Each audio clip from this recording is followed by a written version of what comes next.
Oi pessoal, eu sou o Leonardo Cássio. Eu sou a Thaís Polimene. E aqui na Culticultura você conferiu no mês de abril, durante o Veda, nosso primeiro especial, nossa primeira websérie sobre profissões da economia criativa. Mas afinal, o que é economia criativa?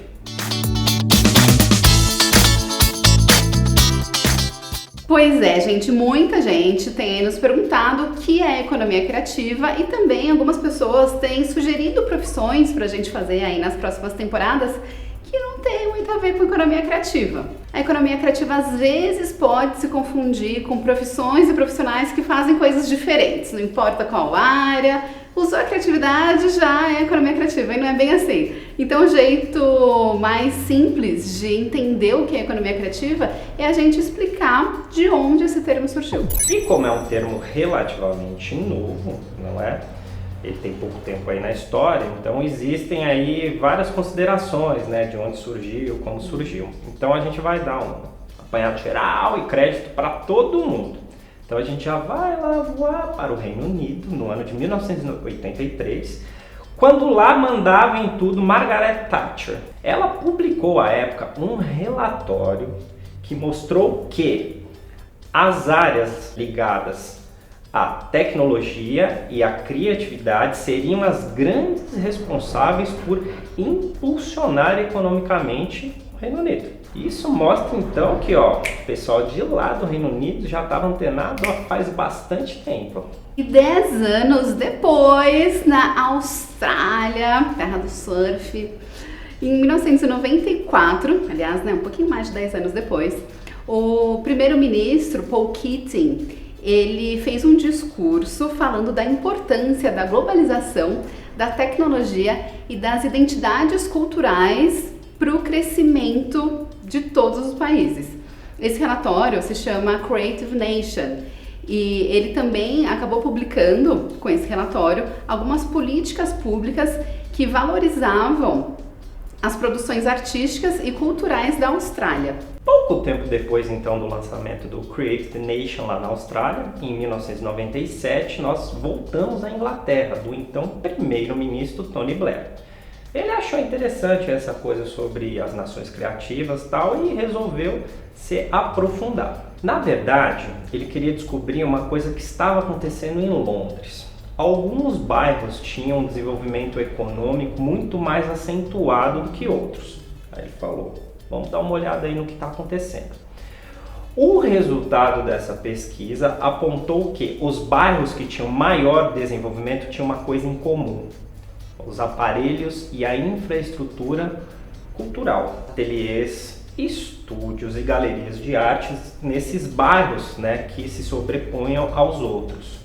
E aí, gente, em 2001, o também britânico John Hawkins publicou um livro chamado Economia Criativa, Como Ganhar Dinheiro com Ideias Criativas, que nós temos esse livro aqui, E uma curiosidade, foi esse livro que nos inspirou a criar o nome da nossa segunda empresa, que é a Carbono 60, de elaboração de projetos de cultura e esporte. Quer saber um pouquinho mais? Veja no vídeo aqui em cima.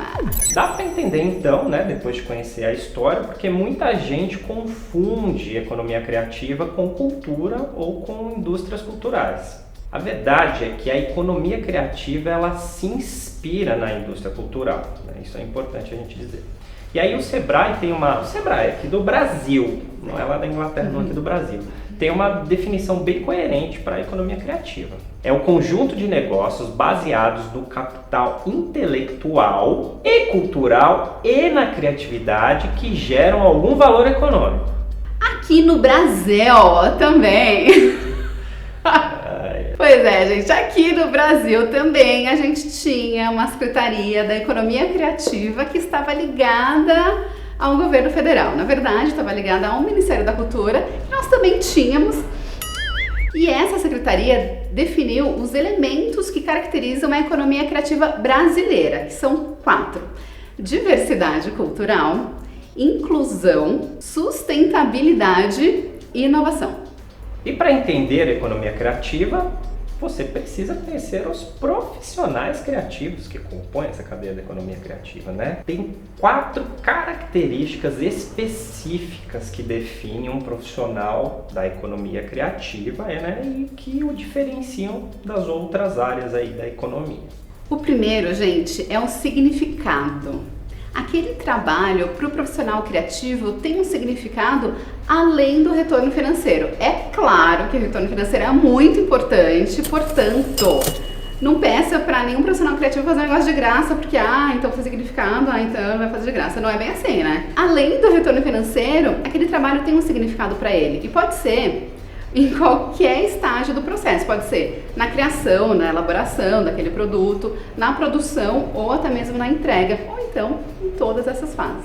A qualidade é outro ponto super importante para o profissional da economia criativa, porque o produto, o serviço, o que ele cria ali, o que ele faz, reflete exatamente o que ele é e o que ele acredita. Então essa ideia de você chegar para alguém que trabalha com criatividade, pedir para ele fazer uma coisa rapidinha, de qualquer jeito, não faz o menor sentido, porque ele não vai ter ligação com aquilo, ele vai fazer uma coisa que ele acredita e quer, e isso tem um valor importante. Então, aquela história não é pastelaria, no sentido de, chega aí e pede qualquer coisa, tá?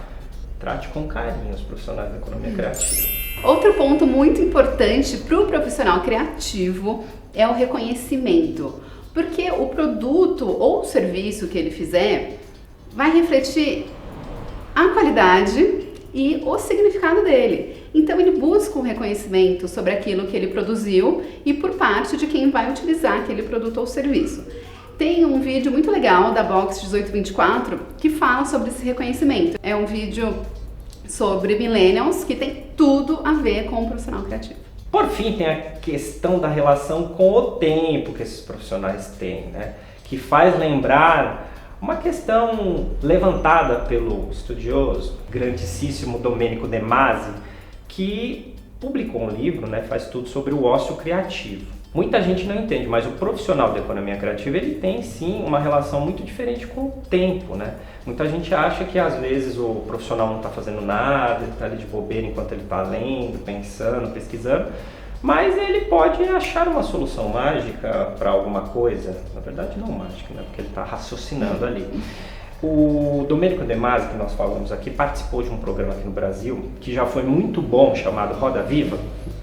E neste dia participava o publicitário Washington Oliveto e eles estavam falando sobre a questão do ócio criativo.